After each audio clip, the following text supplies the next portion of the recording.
in. Where did you dig up that old fossil?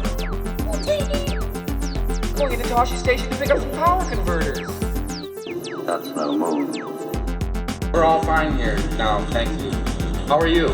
Welcome to the Star Wars Nerds podcast. I'm Dan Vadabunker. And I'm Kenton Larson. And we are nearing the end of The Mandalorian, Kenton. I'm very sad. I am too, and the last episode has left me shaken. Has I feel it? a little shaken. Okay. I said before the podcast, this week was a big week for TV that makes me feel shaky. Succession, and folks who watch that will know that shaky, like a great episode, but it made me feel shaky, just like The Mandalorian. I think this is one of the best Mandalorian episodes. I love it, but I felt ill at ease at Did the somebody very end. die in Succession? Someone might have. Okay, well, I don't care. And no spoilers on this show. Sure. I'm not going to tell anybody who it was. But what both of these shows tell me, both of these shows are very different in the way they approach storytelling. Let's just say that. That's what they have in common. Okay. And there's a way to take something that's a TV trope and to turn it into something that actually has meaning. And I think both of those shows did that this week. You know, I think actually, now that I think about it, Star Trek Picard did it as well. Oh, yeah? Because they did also have a character die. Not like a main character, I would say, one of the newer ones from the series.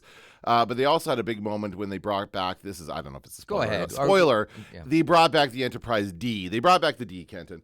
It was I don't even know what that is. the D. But I'm shocked and horrified by that spoiler. It's the ship from the Next Generation series, the series that I grew up with, like that was my childhood series, that crashed on that planet at the end of the first movie. Remember the first one with Malcolm McDowell and William Shatner was in it. Yeah, and they killed Bill. They killed Bill, but they also killed the Enterprise. They crashed it on the planet, but apparently the Prime Directive means they have to collect all the parts, and then Geordi spent 20 years restoring it. So that's the story. What? That's his story. That's his character arc. That's right. And Geordi is now the keeper of a museum of ships. So they go to the museum, and there's all the ships, like the Defiant and the Voyager, and all the original Enterprise are all there. Mm-hmm. All the TV show ships are there. Interesting. It's nostalgia, such nostalgia. But you also said that watching Star Wars and Star Trek in a row, which is how they're televised or streaming, whichever, that it is the difference in production quality is noteworthy. Differences not only in that, but also in performances. I would say that some of the Star Trek people are having a hard time maybe getting back into it after a long time away. But this is, of course, is like high quality. This is like we were talking about the budget of this show is as much as it would be if it was a film, a full-on Hollywood film that we would go see in the theater. And so we have like 8 hours or whatever of content here. I can't imagine what they're spending on this show. On The Mandalorian. It's hundreds of millions, I would suggest. From one episode to the next, things change wildly in terms of settings and things that we see. There's a end credits with an army of people mentioned there, and it just seems like you need an army of people to somehow make this happen. I mean, it's really awe-inducing. And the pacing is weird too, because this show, it ends on these weird kind of cliffhangers sometimes, or it ends on these things, and then it begins in a weird way too. Like this episode begins. Oh yeah. It begins on Coruscant. Clearly, we have our friend, our spy, who or double agent, I guess you've been calling her, right? The one who. I don't think she's a double agent. She's now she's not. Yeah, now we know she's who just she is. An outright spy. Right. She needs to have the mind flayer the same way that she once mind flayed somebody else. The doctor, yeah. But this is like right into the first episode. We find out they just reveal flat out that Gideon is the villain. We kind of figured it was. There was hints of it. We postulated there might be a higher villain that is mentioned in this, but I don't think we're going to get him this season. And they do name drop him too. Yeah, for sure. Yeah. So, of course we're talking about Grand Admiral Thrawn, right? Who I do believe we will see his face in the final. Do you think so? Yeah, next episode. I think that's why they teased it at Celebration. I think that's why they were okay doing it, because I think that'll be maybe the big reveal, maybe. Then reveal also the actor who plays him, or do we know the actor who plays him? We do. It's Lars Mikkelsen. Oh, right. It's Mads' brother. Mads' brother. Yes, that's correct. Okay, cool. Who turns out is a tall, gangly fellow on the stage at Star Wars Celebration. I watched that interview, and he is way taller and thinner than what I thought. It's going to be an interesting performance. I Okay. think. And he provided the voice in Rebels. Yeah, he's doing the voice in Rebels. So there you go. So that's nice. And so we're starting here with a probe droid, good old fashioned Imperial probe droid, which is meeting up with our spy. And we have Gideon on the holophone talking to her. And now we find out that Gideon was also behind the pirates that were attacking Navarro, right? So that was also something. What was the point of that, do you think?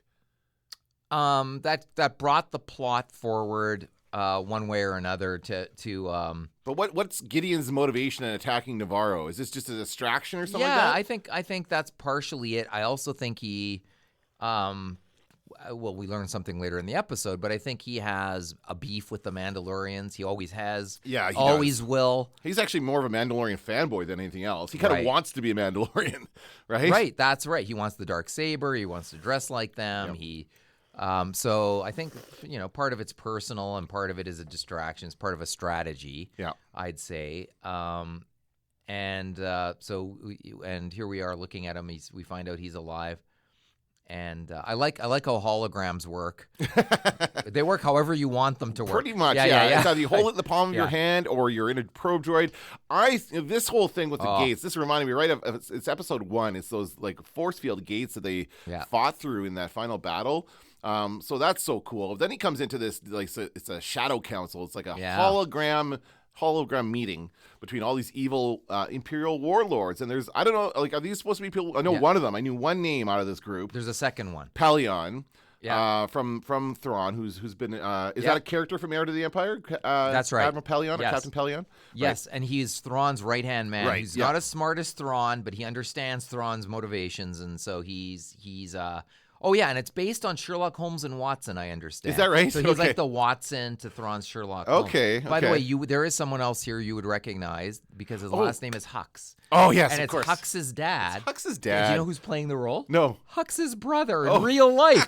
That's Domhnall Gleeson's Well, there's brother. so many freaking Gleesons out there. I don't like. I mean, there's like a million of them. So right? Domhnall Gleeson's brother is his father in this show. But I should also get his real father to play Brendan Gleeson. But I know that's hilarious. And by the way, this actor is also in an Apple TV Plus show called Bad Sisters and in a Prime show called Frank of Ireland, where he plays an idiot with Domhnall Gleeson as idiot brother or whatever. So and that is well worth checking out. I actually can't believe it's the same actor because he is such a if you watch Frank of Ireland on Prime, you will see a very different performance than what you see here. Like Dumb and Dumber. In one of them, and in this one, he actually seems like he's a corporate man. Yeah, well, this is kind of like, I guess, the beginnings of the First Order, right? This is even the stormtroopers are starting to look like those stormtroopers, like those ones that are standing alongside as he's walking through. Commandos. The design is starting to look more like the new stormtroopers that we had in the new movies. So we have Gideon and Pelion and all these guys talking about what they're doing. They say we have to still appear disorganized. They're trying to organize, though. It looks like Hux and Pelion are like hoarding all the resources. Mm-hmm. He uses the word resources a lot in this spiel. So he's saying, I need stuff. I need some Crimson Guards. I need some TIE fighters and bombers. I guess those were his TIE fighters and bombers that were blown up in that other episode. Remember, we were wondering where all those came from? It's all Gideon's stuff. It's all his. Well, we don't have complete confirmation on where they came from, but we heard, but they came from some place bigger than what was previously known. Yeah, and the point is there are resources at their disposal. They just have to convince them to share them, and I guess they do. So, and he's saying we need more. They're challenging. We haven't seen Thrawn yet. Where is he? What's the plan? They don't really they're not happy with the way this is going. I kind of like that. I kind of like that at this point Thrawn is like a legend or don't worry, he'll show up kind of thing, and it's waiting for Godot. Yeah. Don't worry. Yeah, it's okay. The secrecy of we have to keep return, it secret, right? And he's like, hey, my secrets are my stock and trade, and I haven't heard anything about this, and like let's get some answers. I like that there's squabbling within the group. I like that. Like that's the dark side. It's like, they all want to control the universe, but at the same time they would not think anything of cutting each other's throats. Right. Yeah. So what comes out of this? Basically, he gets the stuff he wants. Well, he puts in an order. He puts in a requisition. And they look at they even look at their pad. They're like, oh, yeah, I have it here. Yes, I see your That's requisition. right. And he's like, Amazon Prime. I have Prime, so I don't pay for shipping. That's right. And Oh yeah, they talk about Hux is Yeah. like now they say called the Necromancer program, which makes me think that they're bringing Yeah. people back from the dead. So, but then he makes a reference to clones. He's like, you like cloning so much. this is Snoke.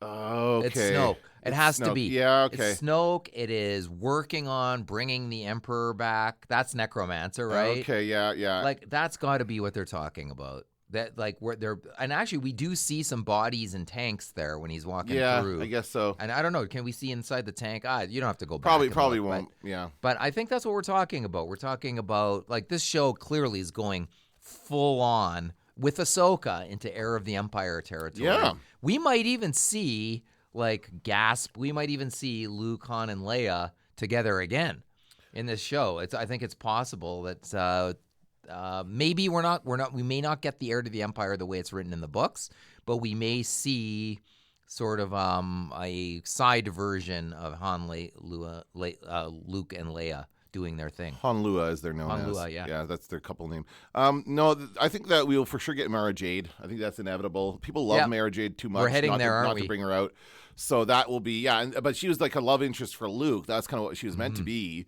And which I think they've never done really. So that would be an interesting way It'd to go. be weird. Yeah, it would be weird for sure. Yeah. He's kind of like a priest. Okay, so anyway, this discussion continues, and they basically agree, okay, we're going to take out the Mandalorians. That's the big threat here. So they're going to give him what he needs to do that, right? Well, it's they take his order and all right, let's see how this all turns out. They're a little bit at odds. So then we come to we're back on Navarro. We have, again, a big shadow falling over the city. This is very similar to when the pirate ship came in, pirate ship. It's not that, though. It's a light cruiser. I love that. I got to say, I love that he did the same correction that you did. When I called it a Star Destroyer, you're like, no, it's a light cruiser.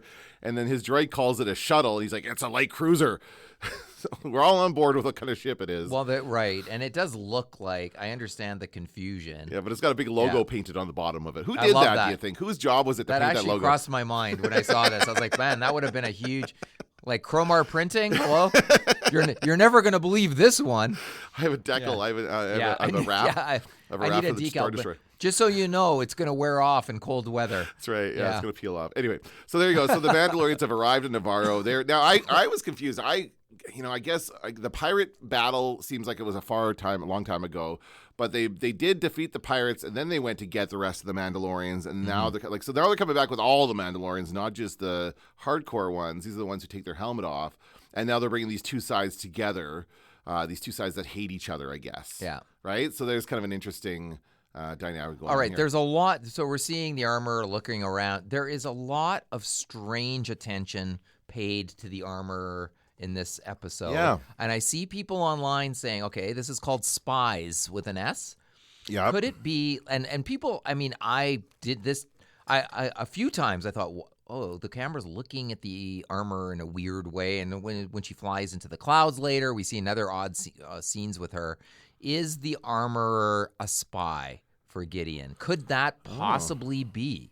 Maybe. Like, what are we talking? Who are the spies in the title? It's Right. the one at the beginning that we saw. She's a spy. Right. Who's the other spy? Like, it's spies plural. Right. That's usually that means something. I don't want the armor to turn out to be and when you think about it, her role in bringing them all together is pretty integral. Yeah. Is the point to bring them all together to kill them all at once? Did she do that? Oh yeah. Because if that's true, then it's possible. But why would she be doing all the other stuff? I don't know. Yeah, she's very much into the tradition and everything, and I don't feel like that. Now, why do they take the kids away here? Why can't the children be around? There's going to be a fight. Take the kids inside. Take the kids away. There's going to be some vulgar language. So we have the two sides meeting up here, and all the helmets. I thought maybe they would take their helmets off. Like there's like a bit of a pause here, as everybody on one side takes their helmets off, and the other side does not. Right. Of course, except for Din Djarin, who doesn't. Of course, he's with them. But this is pretty typical, I guess. No, it's good. I love the once again the Mandalorian uniforms are great. Huge range and different types of uniforms. One of those, what's his name? Oh God, I can't. The names are just escaping me. The guy who's leading the other side. You know the guy. I'm talking about? Yeah, Axe Woves. Axe woves, thank you. Yeah, sorry. Axe Yeah, woves. sorry. I was like, I blanked out there for He a second. woves, It's a it's weird. like a verb. I always want to say wolves. Yeah. Yeah, well, it's a tough Axe one. wolves. Yeah. His helmet looks like Boba Fett's. It's almost Yeah. exactly like Boba Fett's. That actually made me wonder. I the whole time I thought Boba Fett will show up, and I still think he might in the last still, episode. yes, he could, yes. I mean, he is an honorary Mandalorian. He has the chain code, which Mando Raggy. recognized in a prior episode. That would be an interesting. Hey, Luke Skywalker is still kicking around, but that was the end of the other season. Yeah, I don't know yeah. that they'd pull that one again. No. I don't know. I love this scene that we have. Of course, Grief Karga comes up and greets him, gives him a nice bottle of wine. Yeah. He's like, save that for a smaller gathering. That's going to be good. And then they This is the best. This is the best part of this episode is IG-12, not IG-11 anymore. And I love they march him in sideways so you don't quite see what's happening until because they know it's funny. Yeah, and they pan down. We see this guy, the Enzelin, the Babu Frick guy. What did you do to IG-11? They made him into basically a mech suit, a robot suit kind of thing for Grogu. It's hilarious. Oh, it's great. Yes. No. Oh. And apparently, okay, so I mentioned this to you before we did the podcast. I heard on another podcast today that potentially this little guy, when he says no squeezy, bad baby, he apparently says, I'm out, mofo. Except he says the full word. So let's do you want to see if we can hear? Yeah. So he's right. crawling out here. Like, this is well done. They've got this little guy, yeah. and they've got him passing along. Now, I'm going to turn up the volume here. Hold on a second. Bad baby. No, it's squeezy. I'm out, motherfucker. He says it. He goes, I'm out, motherfucker. It's just a little bit bad. Oh, no, It's not I'm a motherfucker. Oh, it is too. It's not. He is No, too. absolutely not. There's Yes. no way they would allow that. They would not allow that in It's sound design. Okay. It's the sound designer. Well, yeah. So there's Find him in the credits. It says they're sneaking it in there. Is that what you're saying? Yes. Okay. Find a rogue sound designer and a Rogue One. And I think next week his name won't be in the credits. That's right. Someone's getting fired right now. I'm going to compare the credits. Well, it would be interesting, though, is if they take it out, because they can, right? That's kind of the difference, is that Right. we have the McClunkies and the... Remember that one where Right. the guy was, like, there was a shot where one of the grips was on in the scene, or somebody in jeans? They took that out. So there is mistakes that get put in. So if they really didn't like it, they will take it out. I totally didn't see the guy in jeans, by the way. Oh, neither did I. Yeah. So, okay. So we've got Grogu in his IG-12. This is so good. I know. This is a genius little... I thought earlier in the season when they showed IG-11 kind of, going back to his old programming, that there might be a floating device where they'd use his weaponry for Grogu. It never occurred to me that it would be Grogu riding inside him. And he's, like, pushing him away. Like, he's really getting the hang of this. He's like, no, Yeah. no, yes, yes. And I'm sure he'll be able to say other things eventually, like they can program other. I love the droid. His droid is so concerned with the bust. That's the same bust that got knocked over the last time. So- I like Carl Weathers' joy at this. He kind of gets a kick out of this. and he's It's not even. funny. Let him try it out. Come on, let him try it out. And Right? by the way, we need this action figure. We need Yes. it now. Yes. Oh my God. Like, I was almost ready to take my IG-11 figure and my Baby Yoda figure out and force it, make it work. I was ready. The only thing it gives me a little bit of a Teenage Mutant Ninja Turtle vibe for Krang in the middle of the... Krang had a robot body like that. So I that's a don't little know. similar. Yeah. No, okay. Some people might think of that. I'm unfamiliar with them apart from their names and love of pizza. Okay. Speaking of eating, Grogu is using his body to grab fruit from a fruit stand that Mando then has to pay for, and he's going to squeeze a melon here or whatever this is.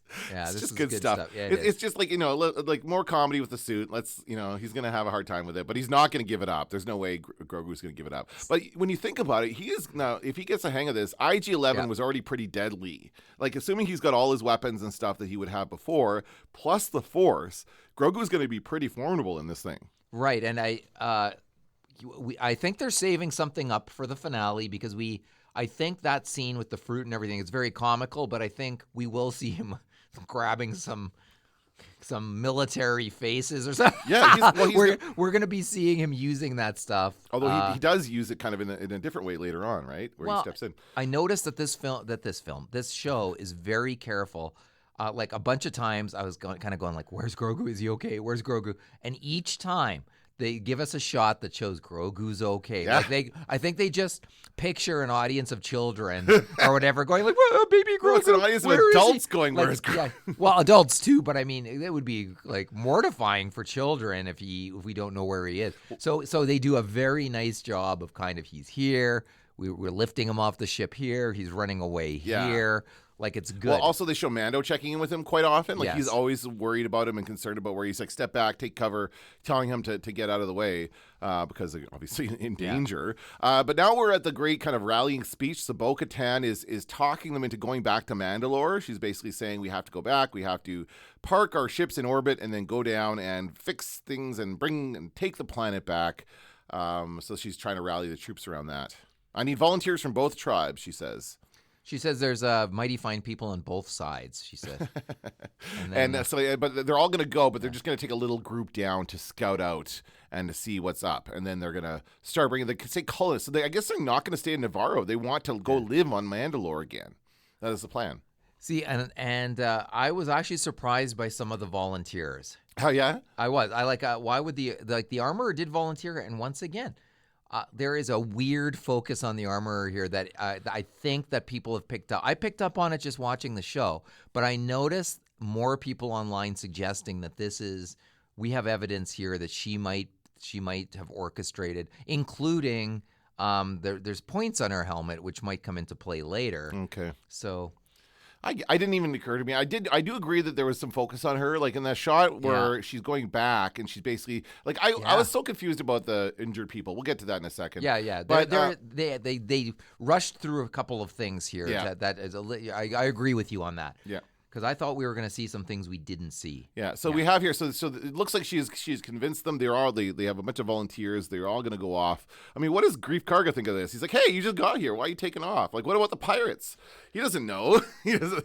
I guess the pirates were destroyed, but the point was for them to protect the planet. I thought that was what the point was. So the fleet takes off, and now they're either sitting ducks up there or they are going to fly into action. I don't know what to kind of expect with this. Yeah, and then it's almost like the exact same looking planet. Like there's a little bit of a confusing. I was like, okay, it looks like they went from the same planet to the same planet, but okay, they come to Mandalore, they make their plan. Only one ship goes down, which is Bo-Katan's. And then she's got the drop ship. She's got the troops in the back. I got a little bit of Aliens vibe from this. This is like when they're going down to the planet and getting ready to drop, or even Starship. Which is it's never a good idea in Aliens to let's just land for a day and check it out. Right, let's go down and check out. Yeah. But maybe that's what they're going for, right? That kind of thing. There is danger on this planet. We have established that there is a lot of things. There are a lot of things on here that they don't know about, and they only went a little bit in that last trip. So I think Bo-Katan just wants to go see the Mythosaur again. She's really keen on that. She hasn't told anybody about that, and that's the other thing that the armorer knows about that nobody else knows about is the Mythosaur. So and also.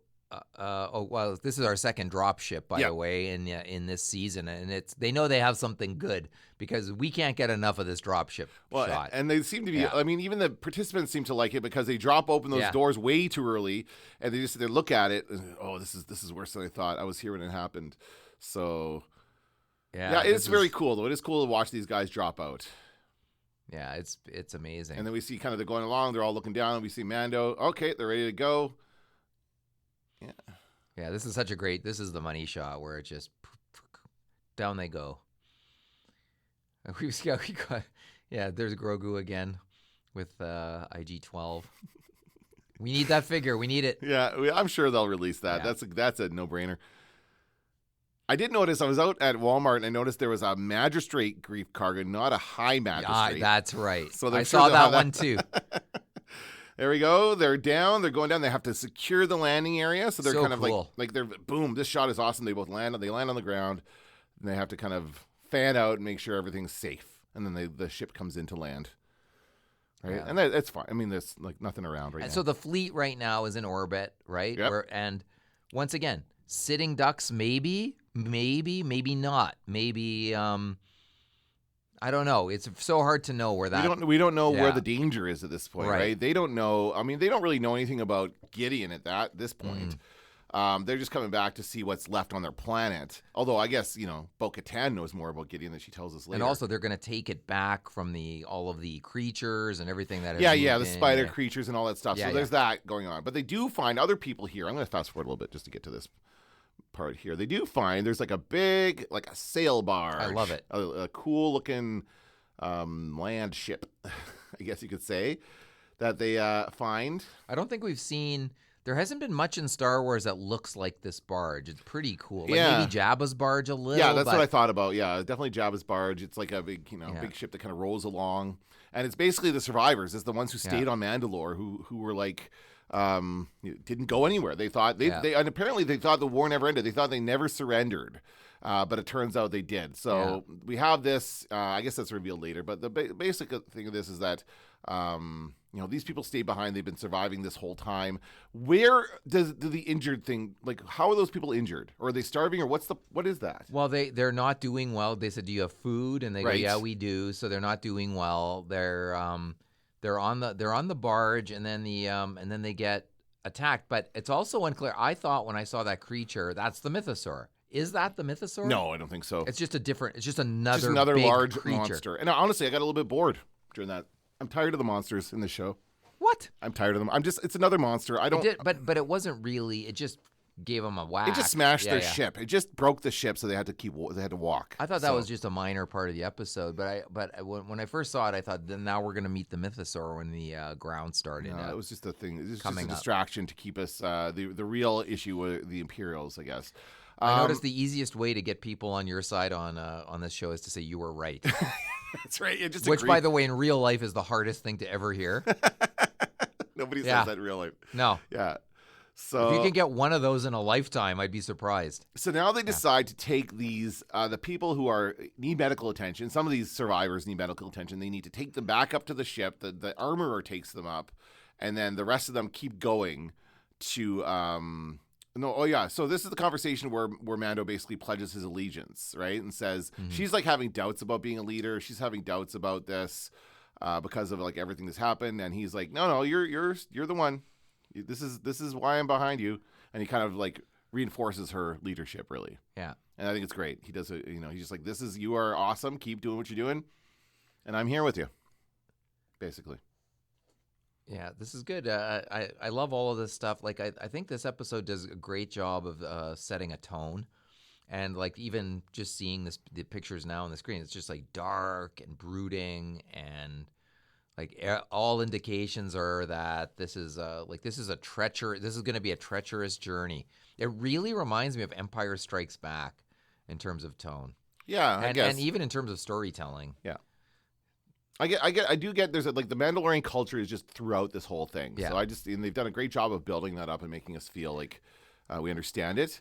So now they're going to continue on. Oh no, now here's a conversation with the you can move it forward. Armor. Yeah, I'm going to move it forward to the monster attack because that's kind of the next big thing. Oh yeah, no, they're playing a game first. This is the other thing where they have a fight. Yeah. So they're playing like the equivalent of Mandalorian chess. Yeah. I guess. But they have different rules, of course, because they have come from different parts of Mandalore or different. And I love tribes. how everything can be settled with a big, brutal brawl. That's right. Like a brawl that would put you in the hospital probably for a month. and might have gone farther if Grogu hadn't stepped in. But they get really upset and they just kind of basically. Yeah, only the Wingguard can flank jump. I mean, now that I want to know what game this is, and they're probably gonna have a real version of this game, but. They get into argument and they get really they start fighting and they get really worked up and then Grogu steps in and says no. Just pushes them away. I love that Grogu is the peacemaker. Yeah. He's a true Jedi. That's the thing. He is a Mandalorian Jedi, and I love that. I love that. Only probably one person here could settle this fight without showing a preference, and that's our little baby Grogu. Nobody's going to argue with him because he's just a kid, right? he just wants to see them not fight. And how can you argue with that? I guess they can't.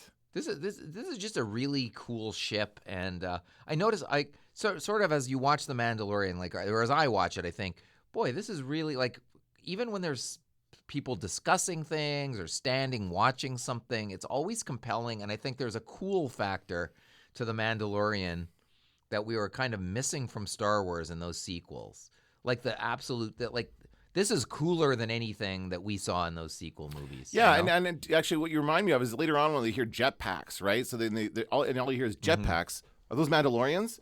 And it's not like in the sequels where it was Right. like, they fly now. Like, that was the goofy joke they made Yeah. around that. But I'm like, and we already know they flew. Like, that was, and all the fans said they've been flying for... Those jetpacks Jetpacks are everywhere. Forever. So Yeah. that's the difference, right? Is that they're actually just straightforward saying, are those jetpacks? No. And they figure out who it is. So then we have Grogu step in. No. And everyone says, okay, fine, don't fight. But then the monster smashes the ship, right? That's what happens next. Then we see whatever that monster is, and he's a brute. Again, I think it's a Pacific Rim ripoff, and I have there's no stakes for me in this. I don't care. Pacific Rim is one of the worst movies ever made. I This is disagree with that compelling. statement Oh, very it's much. terrible. It's not terrible. Oh. But this is just another monster from it, and it's got like so it's like an ankylosaur, right? It's got that big kind of club on the back of its tail, and it's gonna flash the thing. I mean, yes, I guess they almost die here, but they're not going to die. They're all gonna rock it off. He takes out some of them for Maybe sure. some of them. Nobody who matters. Oh, yeah, you're right. There's a flaming body there. Yeah. They're it's not without victims. That's Sorry. for sure. Okay, Those jetpacks get them out of a lot of close calls. That's for sure. that's right. Yeah, And I like once again they make a special note to show Grogu being lifted. Yeah. two They do. Mandalorians, They make yeah. sure that he's safe, so we know that he got out okay. So he does not have a jetpack on the back of that IG 12, but that's something they could certainly add in Sure. future. I mean, that's the thing. They can add Yeah. anything to that droid, right? So I mean, he will grow bigger than he is. true. Yes, that's So, right. He will presumably grow grow out to of like it. Yoda's size, but Right. then he'll be able to move around a little bit quicker.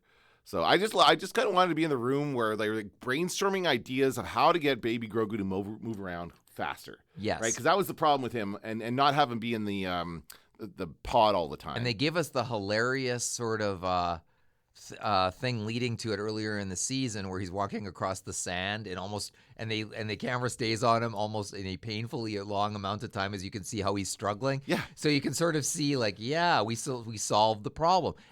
And the way Favreau and Filoni always solve their problems is like, what would kids with action figures do with them to solve the problem? And that's really an action figure play. Yeah. It really is. yeah. Like when Mando attacks the Jawa sandcrawler in the first season, and you're like, that's what kids did. Yeah, With for those sure. figures. Yeah. For sure they did.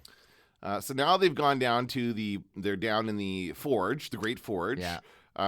underground, and I can't remember what happens here. This is where I knew they were in trouble. This is where I thought this is where they hear the rocket packs, right? But this is where I thought this is a setup. You could tell it was a setup at a certain point where they're sitting ducks, just like the fleet. That's why I'm worried about the fleet. But Yeah, they're- well, yeah, They're here. They are. They're all together. You can sort of see like there's the Great Forge, by the way. Like there, and I love the idea of the Great Forge because where would you be able to create all of this great Beskar armor? Well, with the Great Forge, like this is a valuable thing to control and own, as Moff Gideon knows. Yeah, and then so they're Yeah. attacked by stormtroopers here, flying stormtroopers with jetpacks, and these are the ones. It looks like the same ones that were like flanking the hallway as he was walking down it. And they're basically Mandalorian ripoffs. Like it's Beskar armor. They made a point of saying that. They kind of look like. I mean, the the stormtrooper armor always kind of looked like the clone trooper. Like the clone troopers were always like Mandalorian, so there was always that similarity. But these ones look really a lot like Mandalorian armor. Like, and so they are flying in and stuff. But these are people in the outfits, right? Yes, these are not droids. Right. They were droids in the previous season. Right. Those were droids. These are just people. So I think that's where Gideon was doing his experiments and stuff. He was testing the droids. Right. But I think what they're finding is droids are unreliable, and you have to have humans. That's kind of the message that's been consistent over the years. Speaking of narcissism, he has that great moment. So we'll see Gideon in a second. But it's like, what makes this better? Oh, I'm in it. Like Yeah, like sorry. oh God. Like, oh, this guy, kill him for the narcissism alone. Yeah, it's funny. Yeah. And I honestly just have to say, like, at first I thought he was just doing Gus Fring. Like, it did feel a little bit like that, but this does feel like a different character. Yeah, it does. It is a different. Yeah. It's not the same as the other ones he's done, and the other bad guy he plays in like The Boys. And I have to say, I hate him much more now Yeah. than I did in previous seasons. I was just like, this guy's like, he's not menacing. He's a distraction more. And even when they have him, he kind of turns into a little coward on the bridge of the ship. They could have killed him right there, as both Catan points out later in this episode, they could have just, and maybe they should have. Yeah. Yeah, I think that they're saying that they should have. Yeah. Now they're going to proceed. Now, this is where I get confused again. They're going down this hallway. Now they come into this. Where are they now? Well, this has been built by the Empire, by the remnants of the Okay, Empire. because they were in a cave one Right. minute, and the next minute they're in a hallway. So that's why I get confused. Well, the hallways connecting, one section of the underground to another, I think. Okay. And so that this is where I was like, no. Turn Yeah, well, around, this- turn yeah. around. Like this is Where are you going now? like this is Han Solo chasing the stormtroopers down the Death Right. Star. Like Yeah. it's the same. You're like, no, there's not going to be something good at the end of these Imperial Yeah. hallways. And I thought they might actually say the words, "It's a trap." Because that's what I said out loud as soon as those doors came down. I'm like, oh, it's a trap. And they're like, it's an ambush. So Yeah. similar to a trap. And we see tons of TIE fighters like, oh no. Right? Like, oh So no. I just wonder, is this like a Star Destroyer? I guess it's supposed to be an Imperial base right. that they built. That's what there. it is. That's what they So built it. And Gideon has been here the Right. whole time, is what they're saying. that's where the forge is. They've been forging They've been Beskar. mining and forging Beskar and making the armor here. Who has been forging it? The armorer? Like that's another. Yes, I yeah, know. okay. That's another piece in the puzzle. We don't know what the armorer has been doing all Well, this she's time. been with Mando the whole time, though. She has not been. She's been available, which doesn't mean she hasn't been traveling. She might have been traveling. Okay, She might have been, yeah. Yeah, it's like please don't, dude, Now, don't do that to us, show. This is the scene. So they hold down Mando. They've got him tied down. They've got he shows up. It says Dark Trooper, disarm him. I thought they were going to take his helmet off. I thought this was going to be our I thought so too. Pedro Pascal moment, but they did not take his helmet off. And by the way, he's got horns on his helmet like the armorer Does does. he? Oh, I didn't notice that. Yes, he does. So that's one more little maybe potential piece of evidence. But people thought that meant he was a Darth Maul acolyte. Well, why does I mean, horns, the Does it- armorer is the only one that actually has horns, right? I don't think anybody else does. It was a cool idea, Yeah. but yeah, and this is just cultural appropriation. He says Mandalore will live that's on right. in me. He's like, I just will keep your stuff going. I think it's cool. I'm going to wear the armor. Wait a sec. Where are the birds? Where are the birds? I just remembered the birds. How old are they? I don't know. It's yeah. This is and it's a great kind of monologue. Yeah. Most improvement is that it has me in it. Yeah. So gross. So come on, man. He's So- high on his own supply. Yeah, that's right. So and then he's got he just basically wants to I guess create a bunch of stormtroopers with this armor, new dark troopers. Yeah, I'll create an army that will bring order to the galaxy. They always want to bring order to the galaxy. I don't think that can happen. It's never gonna happen. Well, that's that's what every fascist says. That's right, I'm bringing yes. order. Yeah, like okay. Yeah. And so they're getting out of there. What is going on? Oh, no. Now they're scrambling the fighters. Now they're going to go attack the fleet. Right. So this is where you're right. The fleet is a bit of a sitting duck. They're not going to be expecting to be attacked. And we don't really see what happens. I guess they'll continue that in the next episode, right? Because they kind of cut away. I hope the radar is on. I hope we can, you know what I mean? I hope but they have very clearly established there's no communication when you're in that one zone. Yeah. So it's just a little concerning. Yeah. And I mean, the armor is up there, right? So Well, on her way. no, but they show her. We have people coming Yeah. back. Like they make a point of showing her docking with the ship. Do we see her dock, actually? Yeah, well, something like that. No, well, she's on her way, I think. I don't know that she makes it right all the way there. Oh, yeah, we have this great scene where she takes off. So basically, they all shoot, and then Bo-Katan cuts a hole in the other side so they can all escape. Yeah. And then Paz Vizsla, who's John Favreau's character, says, "Go, I'll hold the rear. I will cover you." And he's just got his machine gun going. And that's where we know. Yeah, he's going to be gone. This is awful. Yeah, well, we There goes Grogu. But they don't show Grogu go through the hole because that would be pretty hard to do. Yeah. But they show him on the other side of the Yeah, hole. Like, that's I right. made it. I was like going, don't touch the edges of that hole. What's wrong with you? It's so hot. And I actually thought when they caught Mando, I thought they might kill him. I was a little worried that they could kill the main I certainly character. thought they would take his helmet off. Yeah. I thought that was a given, but not quite.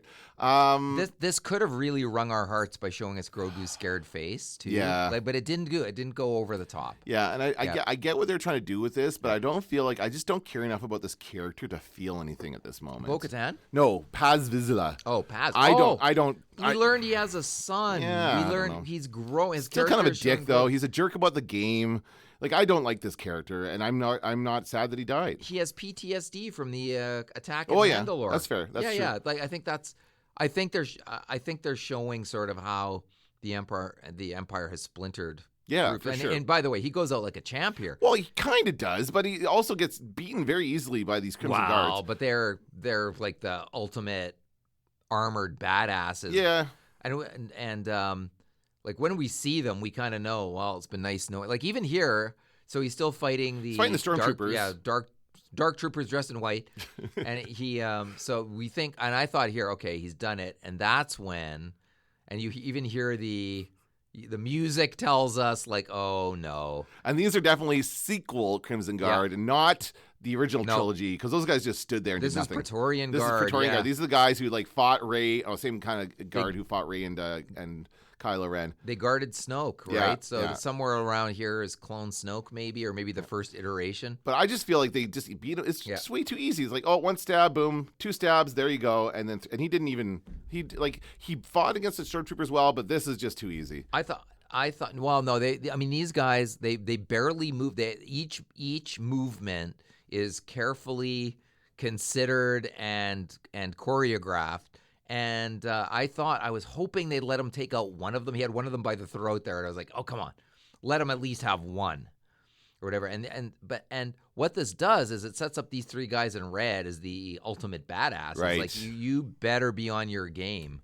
Yeah. And even if you're on your game, it's going to be the toughest battle you've ever had.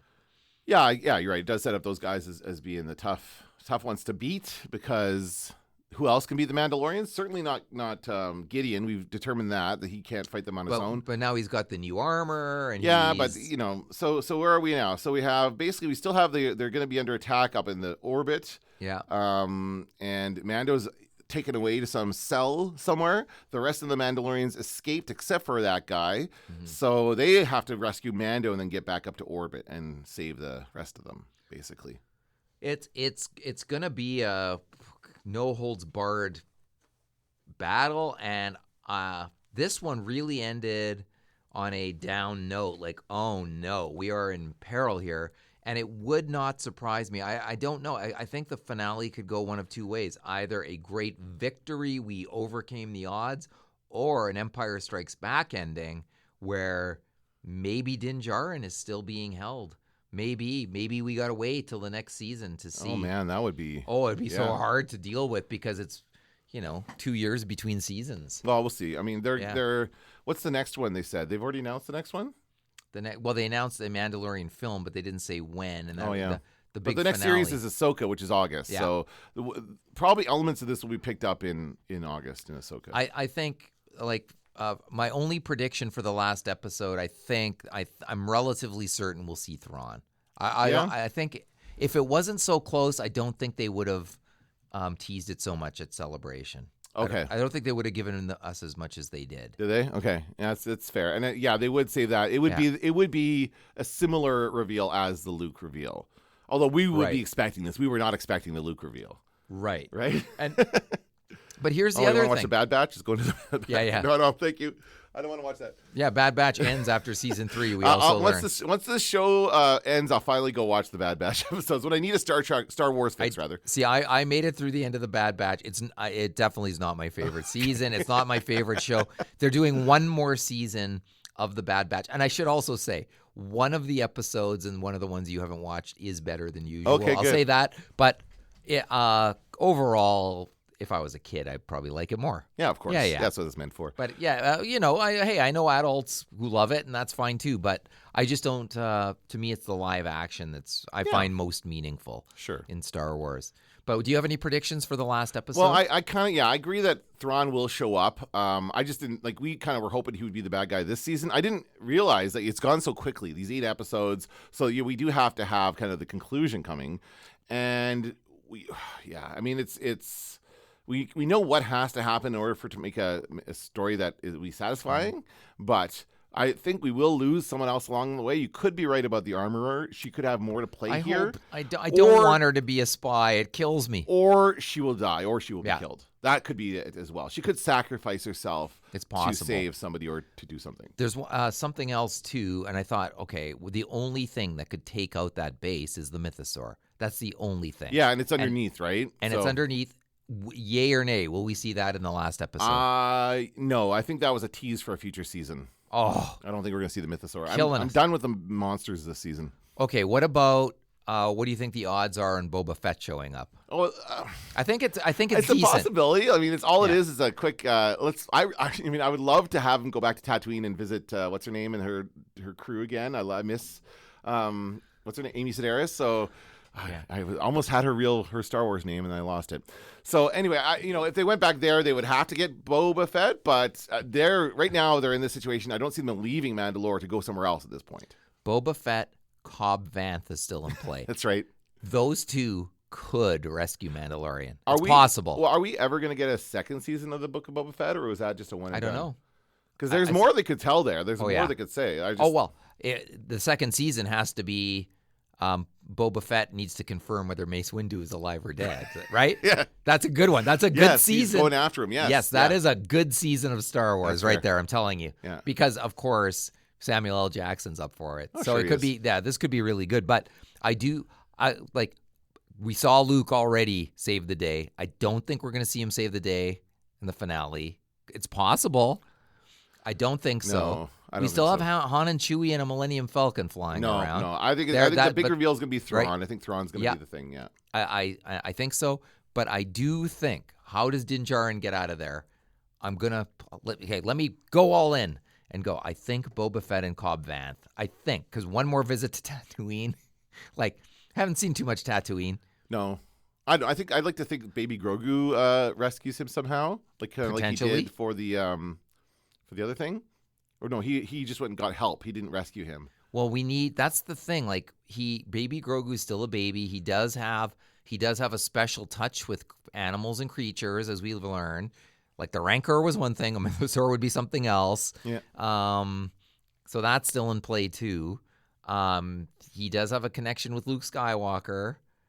That's far more likely than Han and Chewie. Regardless, it has to end with the death of Gideon for sure. This season? Yes. Oh, you think it's going to yes. happen? Oh, absolutely. Yes. He's done. He's So done. Gideon gets killed. Thrawn shows Yeah, up. that's right. Yeah, it's because Oh, they've already wow. done 2 seasons with Gideon as the bad guy. They can't, or is it 3? Was he the bad guy in the first season too? Yeah. Yeah. See, come on, give us a new bad guy. This is enough of Gideon. I'm done with him. Well, I want to see Thrawn. You're right. I never thought of that. We have a circle of bad guys. We have a lot of bad guys now, Yeah, so- yes, and we've name dropped Thrawn a few times now. You're right. If he if I were a writer on the show, I think I'd do what you're suggesting, which is hoist Moff Gideon on his own petard made of Beskar. A Beskar petard. That's what he needs. He needs the worst. And then we're like, we've saved the day. It's all good, but it's not all good because there's a blue dude floating around in a white shirt. What I'm most interested in, and we probably won't get to this next week, but at some point they're going to have to explain how Snoke came about and what happened to Thrawn because Thrawn wasn't around in the movies, right? So it's weird. They've kind of bookended this part of Star Wars with these sequels, and I kind of wish they had. Well, that's what I think Ahsoka's going to do. Okay. Ahsoka's going to, because remember, we saw Ezra and Thrawn with the whales off to who knows where, Yeah. parts unknown. And so wherever Ezra was, Thrawn was. So we don't need to know in The Mandalorian where Thrawn was because we'll find out in Ahsoka. No, we need to find out how Yeah. Snoke comes to be is what I'm saying. Well, That's and I think I think that's clearly what The Mandalorian is doing. We wade in slowly on The Mandalorian. And hey, we get indications of cloning and necromancer, and we get all this stuff kind of coming together, and it's all leading to that, I'm sure. Now, will we ever see a scene in The Mandalorian with 6 Snokes standing around a room? That'd be hilarious. Well, there was a lot of what is it called? Jars or whatever in the Emperor's place where he was. There was a lot of dead Snokes sitting around. Exegol? Exegol, I that's actually right. remember. Where he had his convention I of can't believe emperors it. going. It was all a bunch of emperors. What was that? I don't know. They're all Cult- standing cult around. members? They're cheering, but they don't intervene in the fight. Yeah, that was a weird. I don't know. Yeah, they just cheer Yeah. on. Yeah, I don't want fans like that who watch me battle and watch me get killed without intervening. I want the ones who intervene. Yeah, please put the camera down and help and who me. say you were right. Those are the 2 things I want. Should we do a recap? What was announced at Star Wars Celebration? Well, I think because we did our podcast the day the Ahsoka trailer came out, we were pretty good.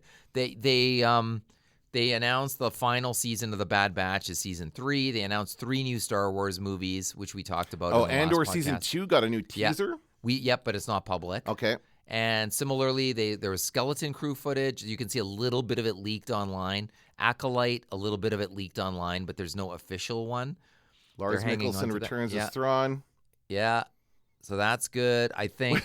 It says the first trailer for Ahsoka features. You see the back of his head. You don't see his of Thrawn. Yeah. You don't see his face. But apparently they then, and the next day at Celebration, showed his face. Oh, I see. Okay. And which we have not seen, and that's fine. I don't really want to see it, to tell you the truth. I'd be better being surprised. Yeah. Okay. So Bad Batch season 3 they announced. Yeah. Tales of the Jedi Oh, yes. season 2. That's those gonna be good. Those were okay. Yeah, I like those are those. good. Season 2 of Star Wars Visions. That's that May was good 4th. too. Oh, May May 4th. 4th be with you. Okay. So good. we can talk about that on the podcast too. But I loved. I loved. There's episodes of the first season that I love for Star Yeah, Wars yeah. Vision. There were some really cool ones. And what I've seen, there's a Wallace and Gromit one this year. Yay. Wallace and Gromit Star Wars. Like, are you kidding me? That's stop and motion it's funny. claymation. Oh, that's so yeah, good. Yeah. So there's a, and it looks like there's 2 that are claymation. That's awesome. So I can't wait to see that. But yeah, and so I think that's going to be great. I love having something on May 4th to look. Yeah, forward they to. always. I think they're really leaning into that now. And then, of course, we have the Indiana Jones new footage, which That's is not good. Star Wars, but still Lucasfilm, so they announced it. And I just don't. I couldn't get myself to care about this movie. See, I don't know why. I think the trailers look great. I'm sure they do.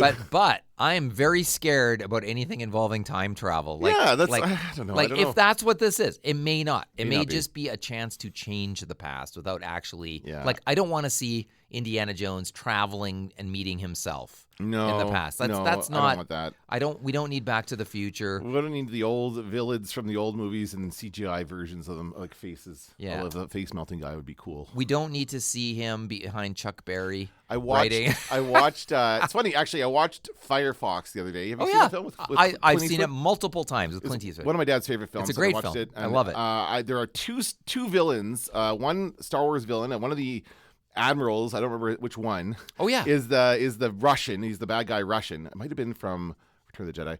And then also the bad guy from the guy whose face melts in Raiders of the Lost Ark Yes. is one of the scientists that helps Clint Eastwood get the plane.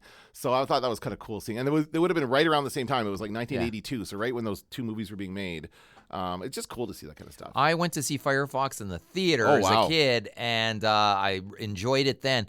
When I went to see movies as a kid, it was always the comparison was, will this be as good as Star Wars? Yeah. And so Firefox, I remember going, this is pretty good. I remember I loved Close Encounters of the Third Kind, and when Star Trek came out, I was like, what a bomb. I like even that was the first time as a kid that I went to a movie and I knew it was bad. And I knew at the end of the movie, I was like, no one's going to like this. And it's true. Star Trek the Motion Picture is a long slog. And I Yeah. think it's got interesting ideas, but holy, to get to that punch, that's like M. Night Shyamalan territory. Well, I think they learned a lot of lessons on that movie about what Yeah. it meant to transfer a TV show to a Yes, movie. yes. I think they were trying to do that, Yeah. and they didn't know. I don't know how many people had done that at that point, but yeah, that's certainly not a great movie.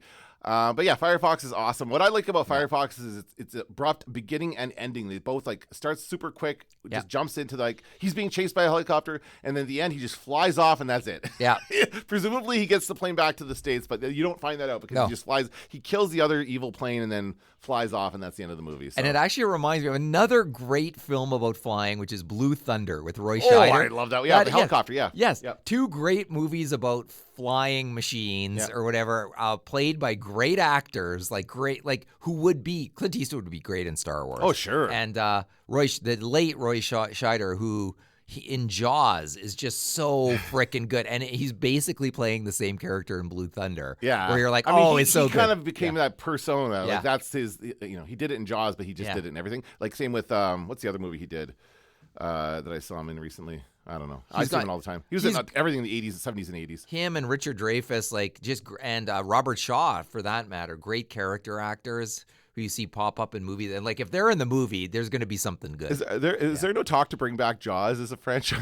I think What's so unfortunate about that? The first 2 films are actually good. Oh, I disagree. I think Jaws 2 is pretty bad. but you still got Roy Scheider there. I mean, you got him, you got the mayor, you got some of the people back, but it's just not the same story. When it turns into 3D and Jaws is capable of chasing people across America, that's a problem. I like Jaws 3D. Oh, with Dennis Quaid.